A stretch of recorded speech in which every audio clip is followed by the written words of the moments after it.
Welcome back to your mats, everyone. In today's video, I'm going to share my favorite ways to use a yoga wheel. This is probably my absolute favorite prop just because of how versatile it is and how supportive it can be for your practice in terms of gaining more lift, more support, flexibility in your upper body for your spine, for spinal extension, aka backbending.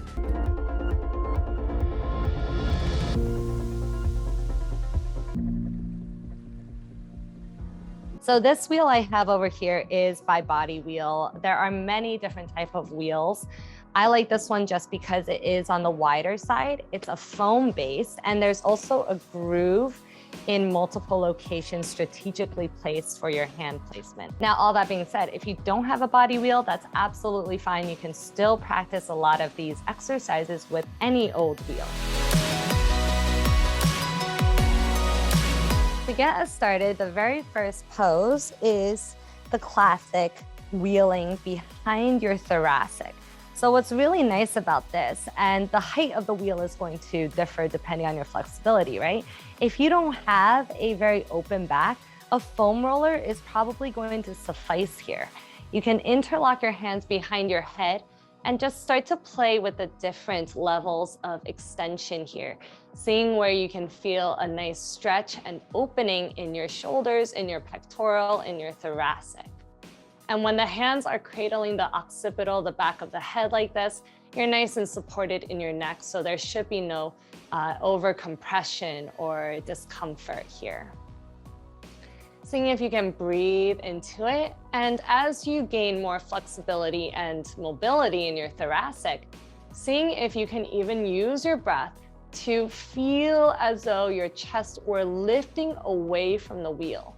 So here is where we start to use some activation of our back muscles.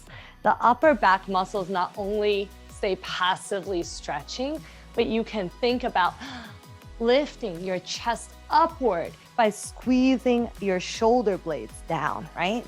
So the action will look like squeezing your shoulder blades to activate the thoracic extension, activating the upper back muscles so that the stretch is more active.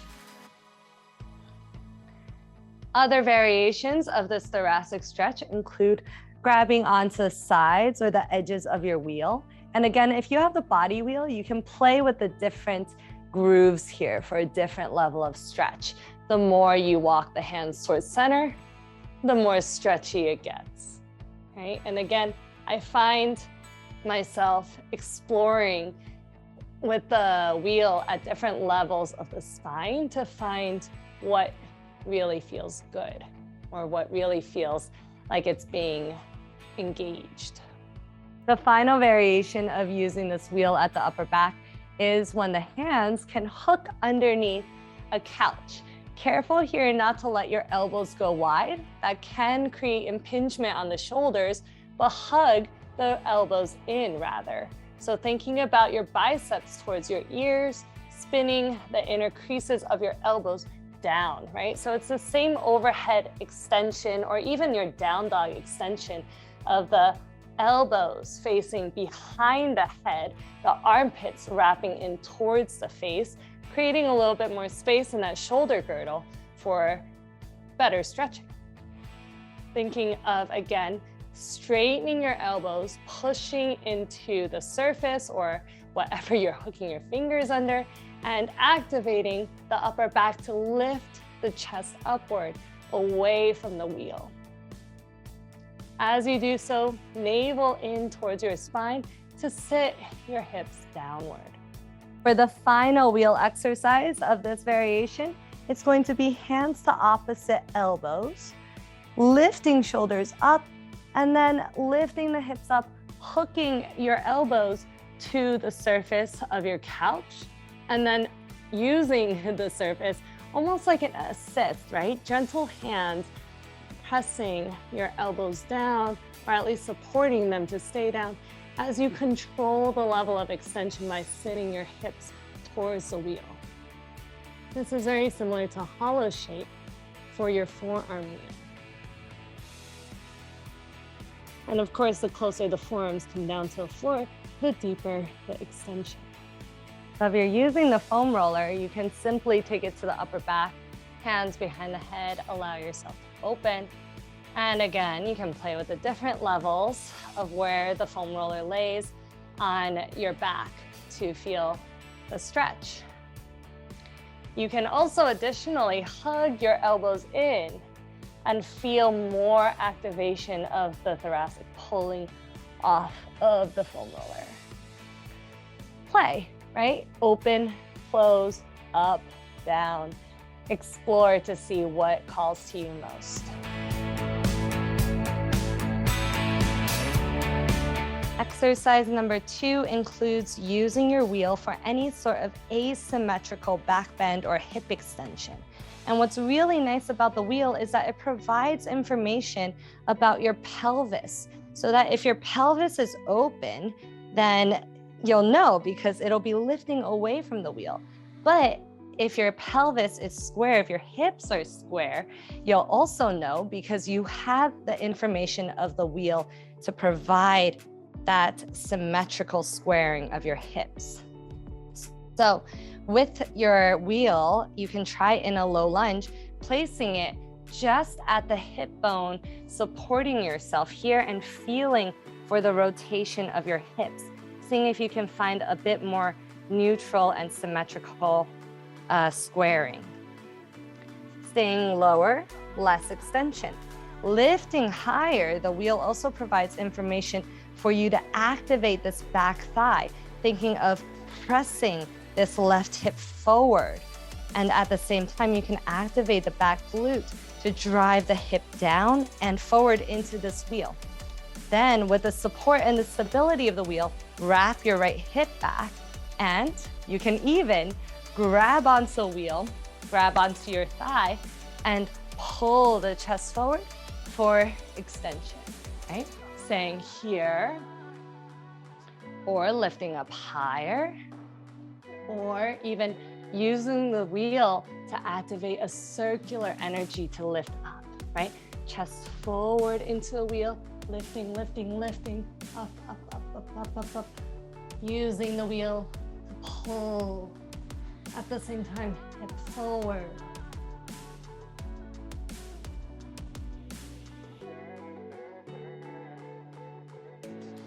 And rolling back down.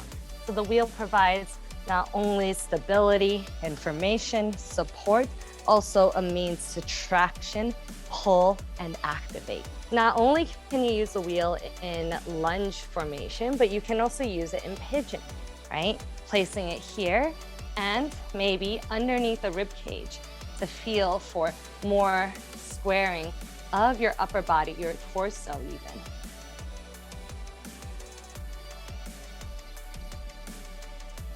Also for your half split. If you're not fully down to the floor and you're working on engaged splits even, placing the wheel underneath your body provides a little bit more support so that you can find your hamstring stretch, right? It can even allow you to lift up a little bit more so that you can engage your legs to help you find that split. Of course, this will depend on the level of split. If you're up here, then the wheel is going to come higher up on the thigh so that you can stay more here. And if you're not that deep in the split, you can also take it in your half split to allow that back thigh to rest on the wheel. Again, this gives you information to help you square while calling for your leg muscles to activate to find balance and engagement.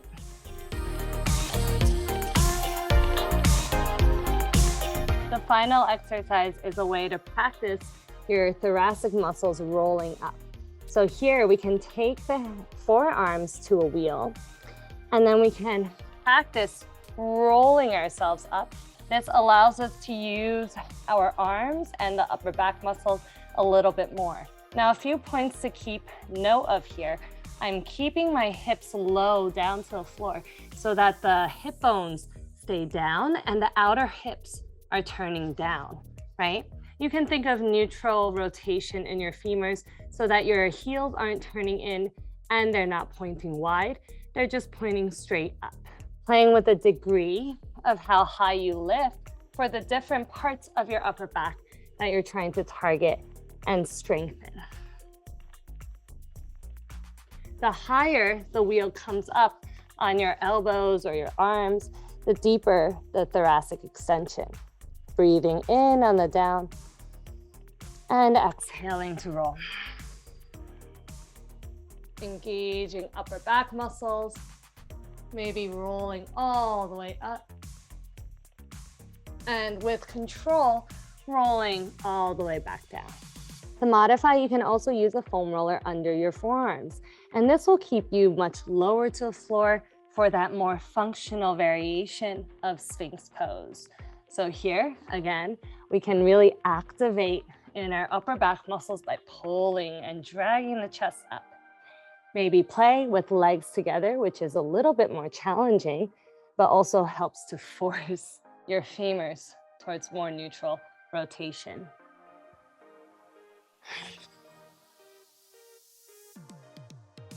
Another variation using your foam roller is to practice isolating thoracic extension over low back or lumbar extension. So if you place the foam roller underneath your hip bones, your hip flexors, it now forces you to keep the activation and the extension in your upper back, middle back muscles. So that way when you're dragging and finding that Sphinx, it's all in the upper middle back. If you have quite a bit of range and flexibility, you can even take this in towards Cobra work. Breathing in and exhale. Breathing into the chest and staying up. Exhale. Wheel can come underneath your ribs. Again, a few points to note. My hip bones, even though they're kind of lifting up, they're not up here where I'm crunching down on my low back. I'm still nice and long, spaciously stretching the hip flexors, the abdomen, while engaging the posterior upper back muscles. My hands can hold onto the wheel, and again, I can use it as a way to traction my chest forward, up, and back. If I want more, I can again take it lower. And as long as this feels nice and long and not crunchy and bunchy, I'm pretty good, right? Looking up and back. Maybe the hands to the back, inner thighs. Maybe lifting away from the wheel.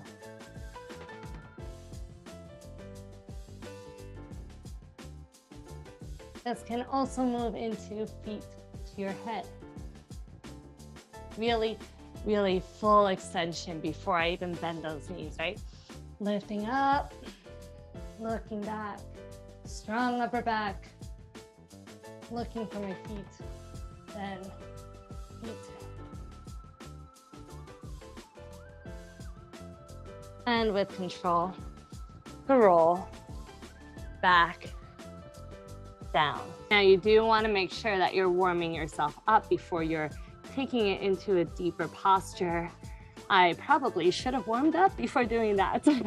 If you would like some warm-ups, there's plenty of classes on the app, and we'll also be having a full class using the wheel to really integrate the full practice of back bending, back strengthening. And there you have it. Those are my 3 exercises that I use pretty much on a daily basis with my yoga wheel to keep the upper back muscles strong and bendy at the same time. Again, we'll have a class on the app for Wheel 2.0. There's already a wheel class up there that's linked for you down below, so give that a check out. And I hope you found this helpful. I hope you found it interesting to implement into your practice. And if you have any questions, feel free to ask in the comments below. Feel free to share with anyone, and don't forget to like and subscribe because it supports me, it supports this channel, and it also gives me feedback on what more to bring you. All that being said, I will see you guys for the next class.